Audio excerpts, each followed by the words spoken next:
Hi friends, welcome back to ವಿಪ್ರತು story point. ಸ್ನೇಹಿತರೆ, ನೀವಿವಾಗ ಕೇಳ್ತಾ ಇದ್ದೀರಿ ಆಲಿಸು ಒಮ್ಮೆ ಹೃದಯದ ಮಾತನ್ನು, ಕಥಾ ಸರಣಿಯ 16ನೇ ಭಾಗವನ್ನು.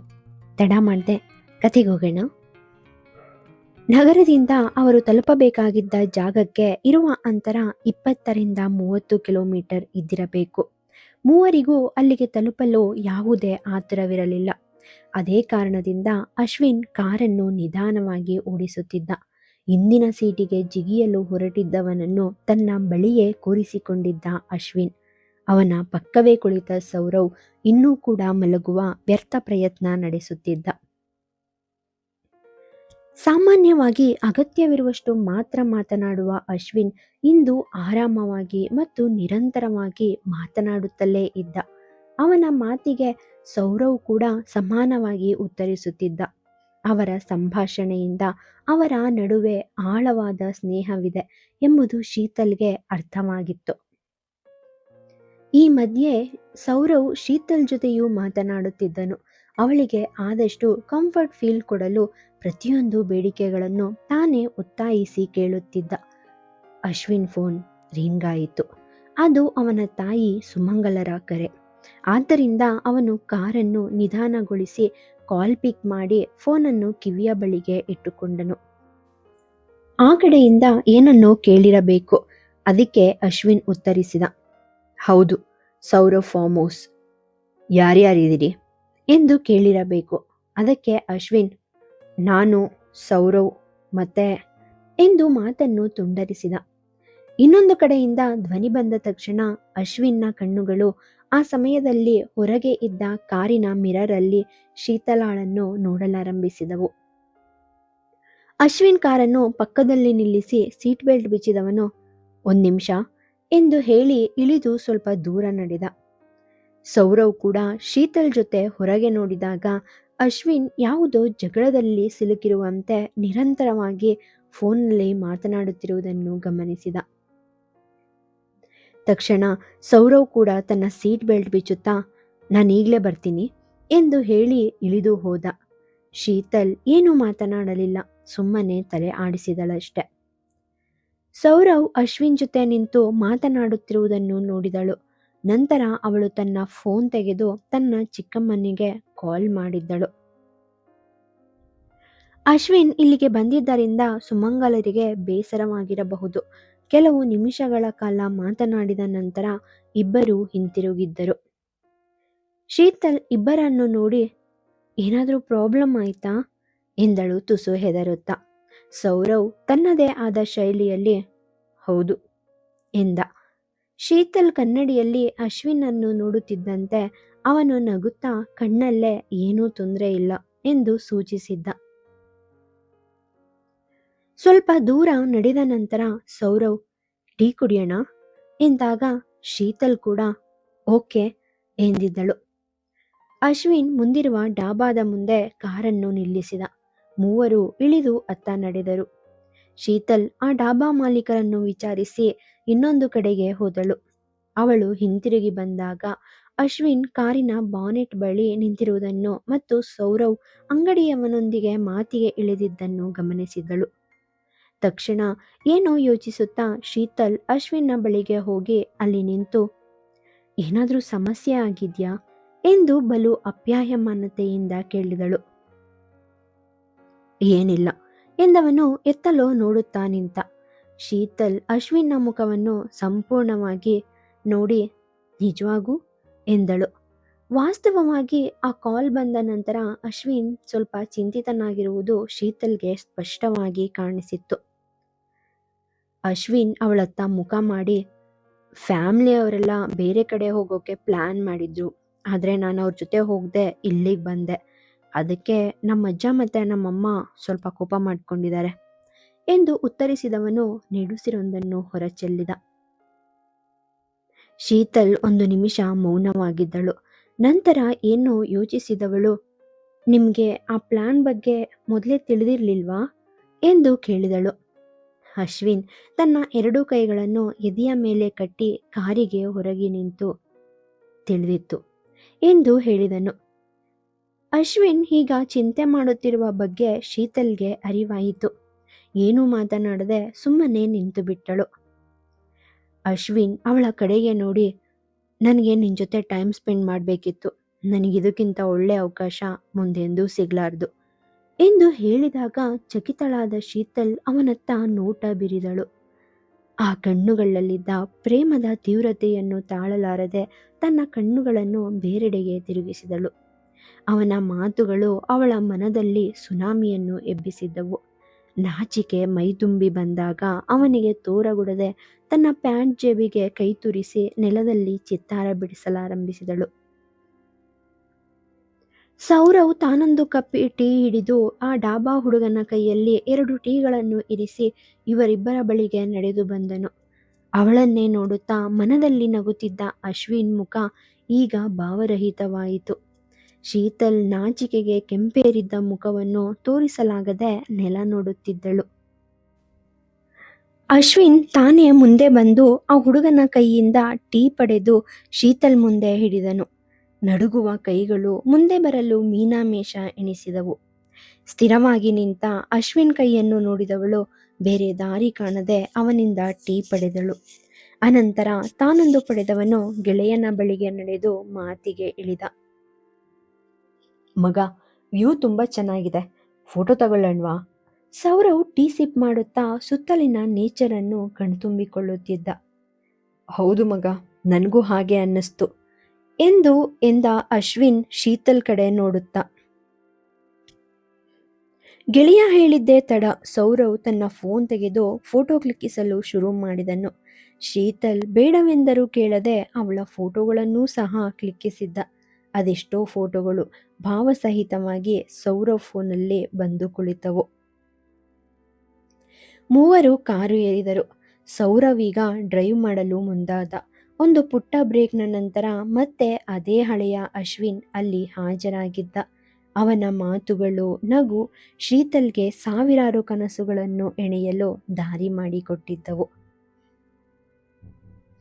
ಅಶ್ವಿನ್ ಶೀತಲ್ ಜೀವನಕ್ಕೆ ಕಾಲಿರಿಸಿದಾಗಲಿಂದ ಅವನ ಮೇಲೆ ಮೂಡುವ ತನ್ನ ಭಾವನೆಗಳನ್ನು ಅವಳು ಅನುಭವಿಸಲು ಶುರು ಮಾಡಿದಾಗ ಅವಳ ಹೃದಯ ಮತ್ತು ಮನಸ್ಸು ಯುದ್ಧವನ್ನೇ ನಡೆಸುತ್ತಿದ್ದವು. ಆ ಯುದ್ಧದಲ್ಲಿ ಸೋತು ನಲುಗಿ ಕೊನೆಗೆ ಅಶ್ವಿನನ್ನು ನಿರಾಕರಿಸಿದಾಗ ಅವಳಿಗೆ ಅವಳ ಮೇಲೆಯೇ ಕೋಪ ಬರುತ್ತಿತ್ತು. ಅವನ ಜೊತೆ ಇದ್ದಾಗ ಹೀಗೆ ಬಂದು ಹಾಗೆ ಹೊರಟು ಹೋಗುತ್ತಿದ್ದ ಸಮಯವನ್ನು ಅದೆಷ್ಟು ಬಾರಿ ಶಪಿಸಿದ್ದಳು.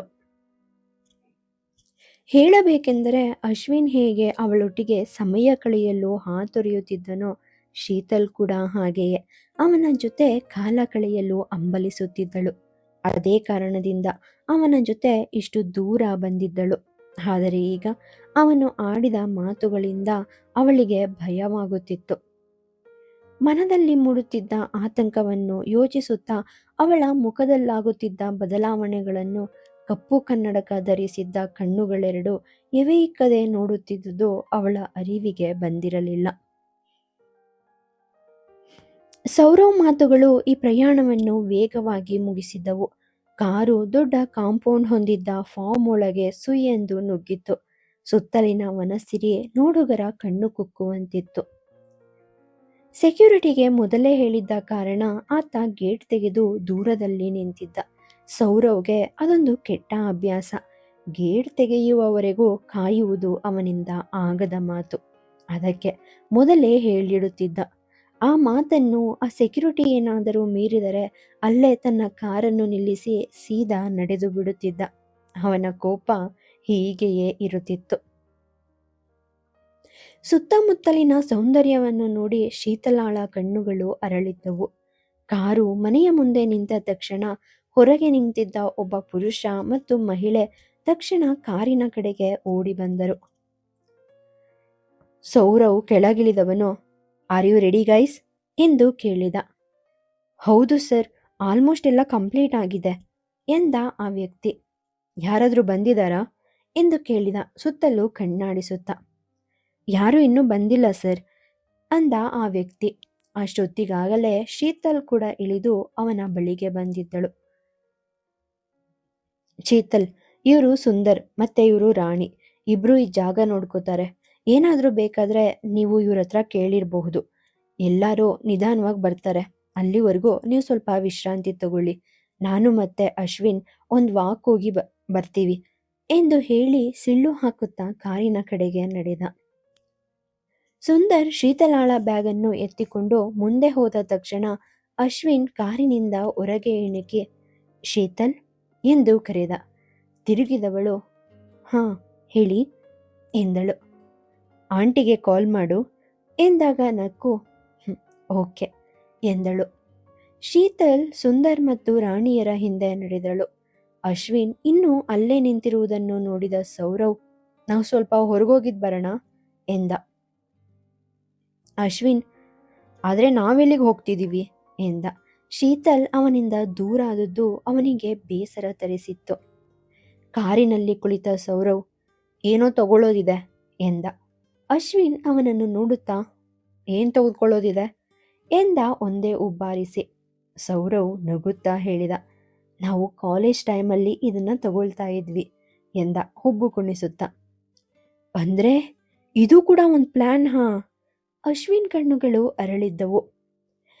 ಪಾರ್ಟಿ ಅಂದ್ರೆ ಅದಿಲ್ಲದೆ ಹೇಗೋ ನಡೆಯುತ್ತೆ. ಗೆಳೆಯನತ್ತ ವಿಚಿತ್ರವಾಗಿ ನೋಡಿದ. ಮರುಕ್ಷಣವೇ ಕಾರು ಮತ್ತೆ ತೋಟದ ಮನೆಯಿಂದ ಹೊರಗೆ ಸಾಗಿತ್ತು. ಶೀತಲಾಳಿಗೆ ಅವಳ ಕೋಣೆಯನ್ನು ತೋರಿಸಿ ಅವಳ ಬ್ಯಾಗನ್ನು ಅಲ್ಲಿ ಇಟ್ಟು ಹೋಗಿದ್ದರು ಅವರಿಬ್ಬರು. ಆದರೆ ಅವಳು ವಿಶ್ರಾಂತಿ ಪಡೆಯುವಷ್ಟು ದಣಿದಿರಲಿಲ್ಲ. ಆದ್ದರಿಂದ ಸ್ವಲ್ಪ ಸಮಯ ಕೋಣೆಯನ್ನು ನೋಡಿ ತನ್ನ ಚಿಕ್ಕಮ್ಮ ಸುಜಾತರೊಂದಿಗೆ ಮಾತನಾಡಿದ ನಂತರ ಅವಳು ಹೊರಗೆ ಹೋಗಿ ಮನೆಯನ್ನು ನೋಡಲು ಶುರು ಮಾಡಿದಳು. ಆ ಮನೆ ಸಾಕಷ್ಟು ದೊಡ್ಡದಾಗಿತ್ತು. ಆ ಮನೆಯಲ್ಲಿ ಪ್ರಾಚೀನ ವಸ್ತುಗಳು ಮತ್ತು ಮರವನ್ನು ವ್ಯಾಪಕವಾಗಿ ಬಳಸಲಾಗಿತ್ತು. ಪೀಠೋಪಕರಣಗಳ ಜೊತೆಗೆ ಗೋಡೆಗಳವರೆಗೆ ವಿಸ್ತರಿಸಲಾಗಿತ್ತು. ಸುತ್ತಲೂ ಅಲೆದಾಡುತ್ತಾ ಶೀತಲ್ ಹಿಂಭಾಗವನ್ನು ತಲುಪಿದ್ದಳು. ಅಲ್ಲಿ ಒಬ್ಬರು ದೊಡ್ಡ ಬಾಗಿಲಿನ ಮೂಲಕ ಹೋಗಬಹುದು. ಅದರ ಒಂದು ಬದಿಯಲ್ಲಿ ದೊಡ್ಡ ಈಜುಕೊಳವಿತ್ತು ಮತ್ತು ಇನ್ನೊಂದು ಬದಿಯಲ್ಲಿ ಸುಂದರವಾದ ಉದ್ಯಾನವಿತ್ತು. ಡಿಸೆಂಬರ್ ಆಗಿದ್ದರಿಂದ ಚಳಿ ಜೋರಾಗಿತ್ತು. ಆದರೆ ಸಿಟಿಯಲ್ಲಿ ಅಷ್ಟೊಂದು ಚಳಿ ಇರಲಿಲ್ಲ. ಇಲ್ಲಿ ಶೀತಳಾಳ ಕೈಗಳು ನಡುಗಲು ಶುರುವಾಗಿದ್ದವು. ಸುಜಾತರನ್ನು ಫಾರ್ಮ್ ಹೌಸ್ ಬಗ್ಗೆ ಕೇಳಿದಾಗ ಅವರು ಇವಳಿಗಾಗಿ ಈಗಾಗಲೇ ಕೆಲವು ಬೆಚ್ಚಗಿನ ಬಟ್ಟೆಗಳನ್ನು ಇಟ್ಟು ಕಳುಹಿಸಿದ್ದರು. ಅದು ಈಗ ಶೀತಲ್ಗೆ ನೆನಪಾಗಿತ್ತು. ಶೀತಲ್ ತನ್ನ ಸ್ವೆಟರ್ ಎತ್ತಿಕೊಳ್ಳಲು ರೂಮಿಗೆ ಬಂದಾಗ ಯಾರೋ ತನ್ನ ಹಿಂದೆ ಇದ್ದಂತೆ ಭಾಸವಾಯಿತು. ಶೀತಲ್ ಸುತ್ತಲೂ ಒಮ್ಮೆ ನೋಡಿದಳು. ಆದರೆ ಅವಳಿಗೆ ಯಾರೂ ಕಾಣಿಸಲಿಲ್ಲ. ಅದು ಹೊಸ ಸ್ಥಳವಾದ್ದರಿಂದ ತನ್ನ ಕಲ್ಪನೆ ಇರಬಹುದು ಎಂದು ಭಾವಿಸಿ ಅವಳು ತನ್ನ ರೂಮಿನಿಂದ ಹೊರ ಬಂದಳು. ಆದರೆ ಅವಳಿಗೆ ಮತ್ತೊಮ್ಮೆ ಹಾಗೆಯೇ ಅನಿಸಿತ್ತು. ಈಗ ಅದು ಕಲ್ಪನೆಯಲ್ಲ, ನಿಜವಾಗಿಯೂ ಅಲ್ಲಿ ಯಾರೋ ಇದ್ದಾರೆ ಎಂದು ಅವಳಿಗೆ ಅರಿವಾಯಿತು. ಇದ್ದಕ್ಕಿದ್ದಂತೆ ಶೀತಲ್ಗೆ ತನ್ನ ಹಿಂದಿನಿಂದ ಯಾರೋ ಬಂದಂತೆ ಭಾಸವಾಯಿತು. ಓಡುವಾಗ ಹೂದಾನಿ ಬೀಳಿಸಿತ್ತು. ಮರುಕ್ಷಣವೇ ಶೀತಲ್ ಲೋಹದಿಂದ ಮಾಡಿದ ಆ ಹೂದಾನಿಯನ್ನು ಕೈಗೆ ಎತ್ತಿಕೊಂಡಳು. ಅಶ್ವಿನ್ ಹಾಗೆ ತಮಾಷೆ ಮಾಡುವವನಲ್ಲ ಎಂದು ಶೀತಲ್ಗೆ ತಿಳಿದಿತ್ತು ಮತ್ತು ಸೌರವ್ ಅವನು ಸಹ ಹಾಗೆ ಮಾಡುವವನಲ್ಲ. ಹೆದರುತ್ತಾ ನಿಂತಿದ್ದವಳಿಗೆ ಹಿಂದಿನಿಂದ ಯಾರೋ ಬಂದು ತನ್ನನ್ನು ಮುಟ್ಟಲು ಹೊರಟಂತೆ ಭಾಸವಾಯಿತು. ಶೀತಲ್ ತಿರುಗಿ ನೋಡುವಷ್ಟರಲ್ಲಿ ಸೌರವ್ ವಯಸ್ಸಿನ ಹುಡುಗನೊಬ್ಬ ಸಾರಿ ಎಂದ. ಶೀತಲ್ ಆ ಹೂದಾನಿಯನ್ನು ಗಟ್ಟಿಯಾಗಿ ಹಿಡಿದು ಯಾರ್ ನೀನು ಎಂದಳು. ಹೇ ನಾನು ಸೌರವ್ನ ಫ್ರೆಂಡ್ ಎಂದ ಆ ಹುಡುಗ. ಹೀಗೆದುರಿಸೋದು ಸರಿಯಲ್ಲ. ಶೀತಲ್ ಮುಖ ಕೋಪಕ್ಕೆ ಕೆಂಪಾಯಿತು. ನಾನು ಅವನಿಗೆ ಹೇಳಿದ್ದೆ ಶೀತಲ್, ನೀನು ಆ ಹೂದಾನಿಯಲ್ಲೇ ಅವನ ತಲೆ ಹೊಡೆದಾಕು ಹೇಳ್ತೀನಿ ಎನ್ನುತ್ತಾ ಬಂದಳು ಒಬ್ಬಳು ಹುಡುಗಿ. ಶೀತಲ್ಗೆ ಅರ್ಥವಾಗದೆ ನೀವು ಸೌರವ್ ಮತ್ತೆ ಅಶ್ವಿನ್ ಅವ್ರ ಫ್ರೆಂಡ್ಸಾ ಎಂದು ಗೊಂದಲದಲ್ಲಿ ಕೇಳಿದಳು. ಉದ್ದನೆಯ ನಿಲುವಂಗಿ ಧರಿಸಿದ್ದ ಹುಡುಗಿ ಕೈ ಚಾಚಿ ಎಸ್, ನಾನು ನಿತಾರ ಮತ್ತೆ ಇವನು ಆದಿ, ನನ್ನ ಮದುವೆ ಆಗ್ತಿರೋ ಹುಡುಗ ಎಂದು ನಕ್ಕಳು. ಶೀತಲ್ ಮುಗುಳ್ನಗುತ್ತಾ ಕೈ ಚಾಚಿದಳು. ಅಷ್ಟರಲ್ಲಿ ಬಾಗಿಲಲ್ಲಿ ನಿಂತಿದ್ದ ಸೌರವ್ ಅಶ್ವಿನ್ ಒಟ್ಟಿಗೆ ಹೇಳಿದರು, ಹಾಯ್ ನಿತಾರ. ನಿತಾರ ಸಂತೋಷದಿಂದ ಅಶ್ವಿನ್ ಎಂದು ಅವನ ಕಡೆಗೆ ನಡೆದು ಅವನನ್ನು ಮತ್ತು ಸೌರವ್ನನ್ನು ಒಟ್ಟಿಗೆ ತಬ್ಬಿಕೊಂಡಳು. ಆದಿ ಕೂಡ ಹೋಗಿ ಅವರ ಜೊತೆ ಸೇರಿದ್ದ. ತುಂಬಾ ಸಮಯದ ನಂತರ ನಾಲ್ವರು ಸ್ನೇಹಿತರು ಒಬ್ಬರನ್ನೊಬ್ಬರು ಭೇಟಿಯಾಗಿದ್ದರು. ಅಶ್ವಿನ್ ಎಲ್ಲರಿಂದ ತನ್ನ ನೋಟವನ್ನು ಬೇರೆಡೆಗೆ ತಿರುಗಿಸಿ ಶೀತಲ್ ಕಡೆಗೆ ನೋಡಿದ. ಅವಳ ಕೈಯಲ್ಲಿದ್ದ ಹೂದಾನಿಯನ್ನು ಕಂಡು, ಆರ್ ಯು ಆಲ್ರೈಟ್ ಶೀತಲ್ ಎಂದು ಆತಂಕದಿಂದ ಕೇಳಿದ. ಶೀತಲ್ ಹೂದಾನಿಯನ್ನು ಕೈಯಲ್ಲಿ ಹಿಡಿದುಕೊಂಡು ಹಾ ಎಂದಳು. ಇದಾದ ನಂತರ ಸುಮಾರು 2 ಕಾರುಗಳು ಹೊರಗೆ ಬಂದು ನಿಂತವು. ಅದರಲ್ಲಿ ಸೌರವ್, ಅಶ್ವಿನ್ ಅವರ ಕಾಲೇಜು ಸ್ನೇಹಿತರು ಇದ್ದರು. ಅವರೆಲ್ಲರೂ ಒಬ್ಬರನ್ನೊಬ್ಬರು ತುಂಬಾ ಉತ್ಸಾಹದಿಂದ ಮೀಟ್ ಮಾಡುತ್ತಿದ್ದರು. ಗೆಳೆಯರೆಲ್ಲರೂ ಕೂಡಿ ಒಬ್ಬರನ್ನೊಬ್ಬರು ಕಾಲೆಳೆಯುವ ಆಟ ಆಗಲೇ ಶುರುವಾಗಿತ್ತು. ಆದರೆ ಅದೇ ಸಮಯದಲ್ಲಿ ಅವರು ಶೀತಲಾಳನ್ನು ಕೂಡ ಈಗಾಗಲೇ ಅವಳು ಪರಿಚಯವಿರುವಂತೆ ಮಾತನಾಡಿಸುತ್ತಿದ್ದರು. ಅಂದ ಹಾಗೆ ಶೀತಲ್ ಅದನ್ನು ಅರ್ಥ ಮಾಡಿಕೊಂಡಿದ್ದಳು. ಆದ್ದರಿಂದ ಅವಳು ಯಾವುದೇ ಮುಜುಗರಕ್ಕೆ ಒಳಗಾಗಲಿಲ್ಲ. ಸೌರವ್ ಈಗಾಗಲೇ ಎಲ್ಲರಿಗೂ ಅವಳ ಬಗ್ಗೆ ತಿಳಿಸಿದ್ದ ಮತ್ತು ಸ್ವಲ್ಪ ಸಮಯದಲ್ಲೇ ಹಸೀನಾ, ನಿತಾರಾ, ಕುಹು, ಅಂಚಲ್, ಸೌರವ್, ಅಶ್ವಿನ್, ಶೀತಲ್, ಕುಶ್, ಪುರವ್ ಎಲ್ಲರೂ ಮನೆಯ ದೊಡ್ಡ ಊಟದ ಮೇಜಿನ ಬಳಿ ಕುಳಿತಿದ್ದರು ಮತ್ತು ಈಗ ಅವರೆಲ್ಲರ ಮೀಟಿಂಗ್ ಶುರು ಆಗಿತ್ತು. ಊಟ ಇನ್ನೂ ಆರಂಭವಾಗಿರಲಿಲ್ಲ. ಶೀತಲ್ ತನ್ನ ಪಕ್ಕದಲ್ಲಿ ಕುಳಿತಿದ್ದ ನಿತಾರಳೊಂದಿಗೆ ಮಾತನಾಡುವುದರಲ್ಲಿ ನಿರತಳಾಗಿದ್ದಳು. ಮಾತನಾಡುತ್ತಿರುವಾಗಲೇ ಅವಳ ಕಣ್ಣುಗಳು ಅಶ್ವಿನ್ ಮೇಲೆ ಬಿದ್ದ ತಕ್ಷಣ ಅವನು ಅವಳಿಗೆ ತನ್ನ ಕಣ್ಣುಗಳಿಂದ ಸಂಕೇತಿಸಿ ಇನ್ನೊಂದು ಬದಿಗೆ ಬರಲು ಹೇಳಿದನು. ಶೀತಲಾಳಿಗೆ ಏನೂ ಅರ್ಥವಾಗಲಿಲ್ಲ. ಆದರೆ ಅಶ್ವಿನ್ ಅವಳಿಗೆ ವಿವರಿಸಲು ಎದ್ದೇಳಲು ಹೋದಾಗ ತಕ್ಷಣ ಸೌರವ್, ನೀನೆಲ್ಲಿಗೆ ಹೋಗ್ತಾ ಇದೆಯಾ ಎಂದು ಕೇಳಿದ. ನನಗೆ ಚಳಿ ಆಗ್ತಿದೆ ಮಗ ಎಂದ ಅಶ್ವಿನ್ ಶೀತಲಾಳ ಕಡೆ ನೋಡಿದ. ಈಗ ಶೀತಲ್ಗೆ ಅರ್ಥವಾಗಿತ್ತು ಅಶ್ವಿನ್ನ ಮನದ ಇಂಗಿತ. ಅವಳು ಇಲ್ಲಿ ಕುಳಿತಾಗನಿಂದ ಚಳಿಯಿಂದಾಗಿ ಅವಳು ತನ್ನ ಕೈಗಳನ್ನು ಪರಸ್ಪರ ಉಜ್ಜಿಕೊಳ್ಳುತ್ತಲೇ ಇದ್ದಳು ಮತ್ತು ಸ್ವಲ್ಪ ನಡುಗುತ್ತಿದ್ದಳು. ಅದನ್ನು ಗಮನಿಸಿದ್ದವನು ಅವಳಿಗೆ ಸ್ವೆಟರ್ ಹಾಕಿಕೊಳ್ಳಲು ಹೇಳಿದಾಗ ಅವಳಿಗೆ ಅದು ಅರ್ಥವಾಗಿರಲಿಲ್ಲ. ಆಗಲೇ ಅವಳನ್ನು ಪಕ್ಕಕ್ಕೆ ಕರೆದಿದ್ದನು. ಸೌರವ್ ಅಶ್ವಿನ್ನ ಕೈ ಹಿಡಿದು ಎಳೆದು ಕೂರಿಸಿಕೊಂಡು, ಮುಚ್ಕೊಂಡು ಕೂತ್ಕೋ, ನೀನು ತುಂಬ ಬ್ಯುಸಿ ಇದೆಯಾ ಅಂತ ಗೊತ್ತು ನನಗೆ ಈಗ ಎಂದು ಹೇಳಿದ. ನಾನು ಸ್ವಲ್ಪ ಈಗಲೇ ಬರ್ತೀನಿ ಎಂದು ಹೇಳಿದ ಶೀತಲ್ ಎದ್ದು ತನ್ನ ಕೋಣೆಯ ಕಡೆಗೆ ನಡೆದಳು. ಅವಳು ಹೋಗುವುದನ್ನು ನೋಡಿ ಸೌರವ್ ಮೆಲ್ಲನೆ, ಹೋ ಇದಕ್ಕ ನೀನು ಹೋಗ್ಬೇಕಂದಿದ್ದು ಎಂದು ಕಣ್ಣಲ್ಲೇ ನಕ್ಕ. ಅಶ್ವಿನ್ ಅವನನ್ನೇ ದಿಟ್ಟಿಸಿ ನೋಡಿ ಅವನ ಮುಂದೆ ಇದ್ದ ಊಟವನ್ನು ತನ್ನ ತಟ್ಟೆಗೆ ಸರ್ವ್ ಮಾಡಿಕೊಂಡು ಸುಮ್ಮನೆ ಕುಳಿತನು. ತನ್ನ ಕೋಣೆಗೆ ಬಂದ ಶೀತಲ್ ತನ್ನ ಬ್ಯಾಗಿನಲ್ಲಿ ಇಟ್ಟಿದ್ದ ಸ್ವೆಟರ್ ಅನ್ನು ಹುಡುಕಲು ಪ್ರಾರಂಭಿಸಿದಳು. ಒಂದು ಜಾಕೆಟ್ ಅವಳ ಕಣ್ಣಿಗೆ ಬಿದ್ದಿತ್ತು. ಶೀತಲ್ ತನ್ನ ಕೆಂಪು ಟೀ ಶರ್ಟ್ ಮೇಲೆ ಬೂದು ಬಣ್ಣದ ಜಾಕೆಟ್ ಅನ್ನು ಹಾಕಿಕೊಂಡಾಗ ಕನ್ನಡಿಯಲ್ಲಿ ತನ್ನನ್ನು ತಾನು ನೋಡಿಕೊಳ್ಳಬೇಕೆಂದು ಅವಳಿಗೆ ಅನಿಸಿತ್ತು. ಅದಕ್ಕಾಗಿ ಅವಳು ಕನ್ನಡಿಯ ಮುಂದೆ ನಿಂತಾಗ ಅವಳು ತನ್ನ ಕೂದಲನ್ನು ಬಾಚಿಕೊಂಡು ತನ್ನೊಳಗೆ ನೋಡಲಾರಂಭಿಸಿದಳು. ಆಗ ಅವಳು ತನ್ನ ಹಿಂದೆ ಅಶ್ವಿನ್ನನ್ನು ನೋಡಿದಳು. ಇದ್ದಕ್ಕಿದ್ದಂತೆ ಅವಳಿಗೆ ಆಘಾತವಾದಂತೆ ಭಾಸವಾಯಿತು. ಅವಳು ಹಿಂತಿರುಗಿ ನೋಡಿದ ತಕ್ಷಣ ಅಲ್ಲಿ ಯಾರೂ ಕಾಣಲಿಲ್ಲ. ಅವಳು ಆಳವಾದ ಉಸಿರನ್ನು ತೆಗೆದುಕೊಳ್ಳಲು ಪ್ರಾರಂಭಿಸಿದಳು ಮತ್ತು ಅವಳ ಚಲಿಸುವ ಕೈ ಅವಳ ಎದೆಗೆ ಹೋಯಿತು. ಅವಳ ಹೃದಯವು ತುಂಬಾ ವೇಗವಾಗಿ ಬಡಿಯುತ್ತಿದೆ ಎಂದು ಅವಳು ಅರಿತುಕೊಂಡಳು. ಕಣ್ಣು ಮುಚ್ಚಿ ಅವಳು ಅದನ್ನು ನಿಯಂತ್ರಿಸಲು ಪ್ರಯತ್ನಿಸಿದಳು. ಆದರೆ ಅವಳಿಗೆ ಸಾಧ್ಯವಾಗಲಿಲ್ಲ. ಶೀತಲ್, ನಿನ್ನನ್ನು ನಿಯಂತ್ರಿಸು, ಏನೂ ಇಲ್ಲ, ಅರ್ಥ ಮಾಡ್ಕೋ, ಎಲ್ಲ ಚೆನ್ನಾಗಿದೆ. ನಿನ್ನ ಮನಸ್ಸಿನ ಮೇಲೆ ಅಷ್ಟೊಂದು ಒತ್ತಡ ಹೇರಬೇಡ.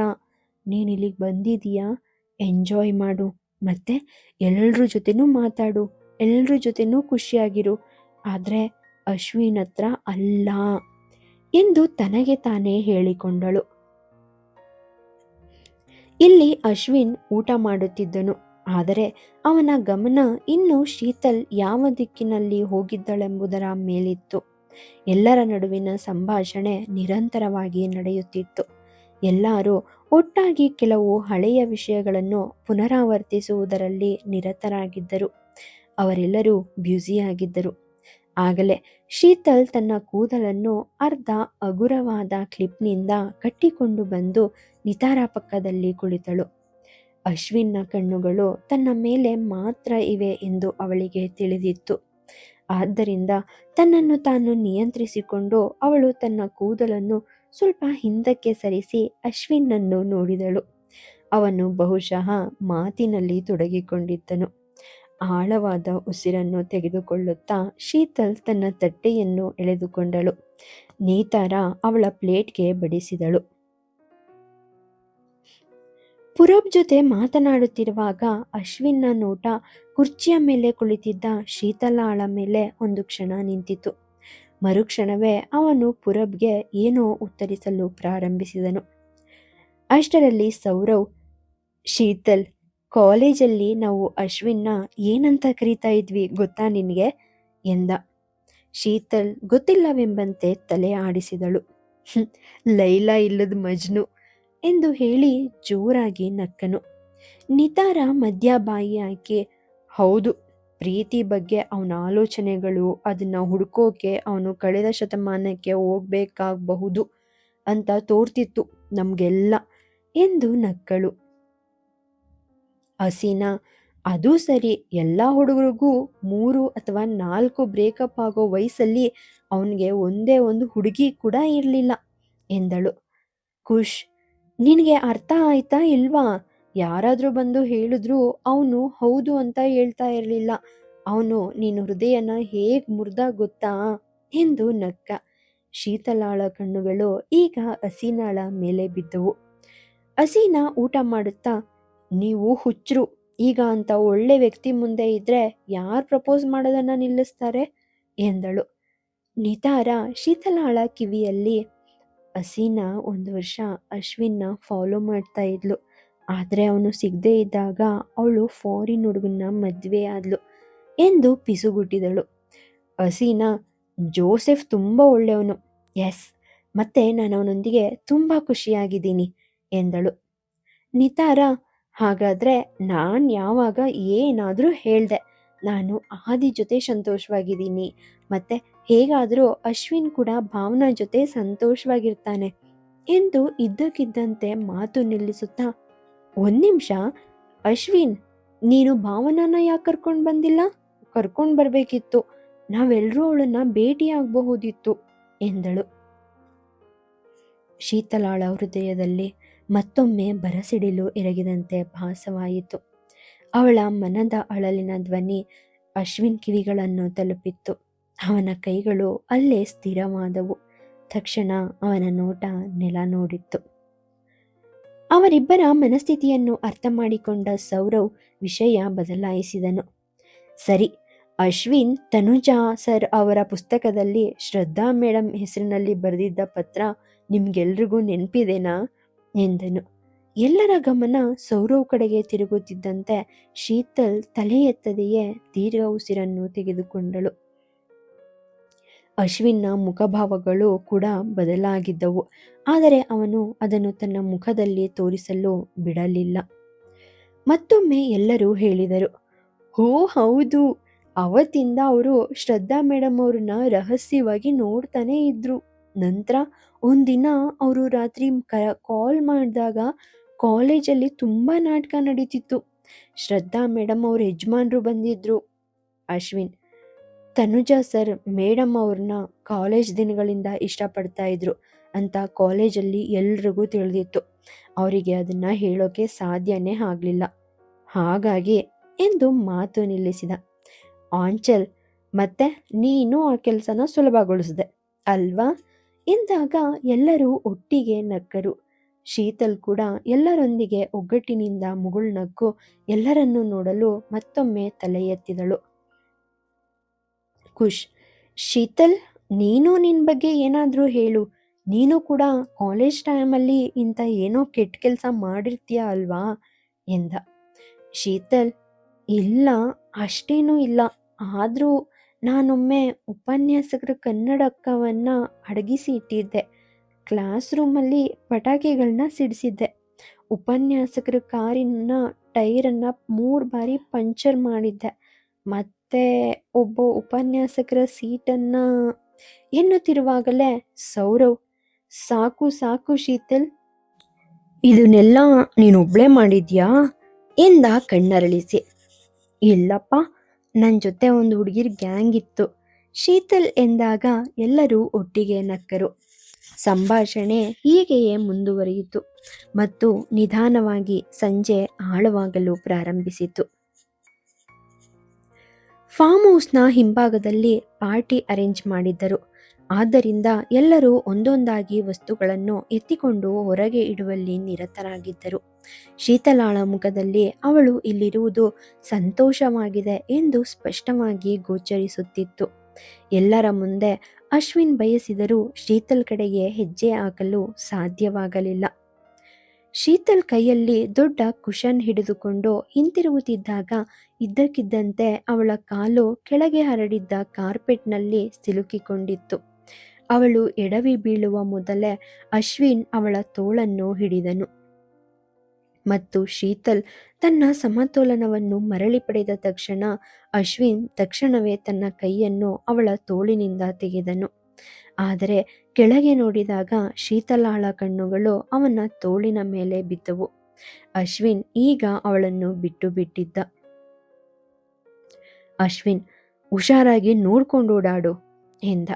ಶೀತಲ್ ನಗುತ್ತಾ, ಓಕೆ, ನಾನು ಅದನ್ನು ನೋಡಲಿಲ್ಲ ಎಂದಳು.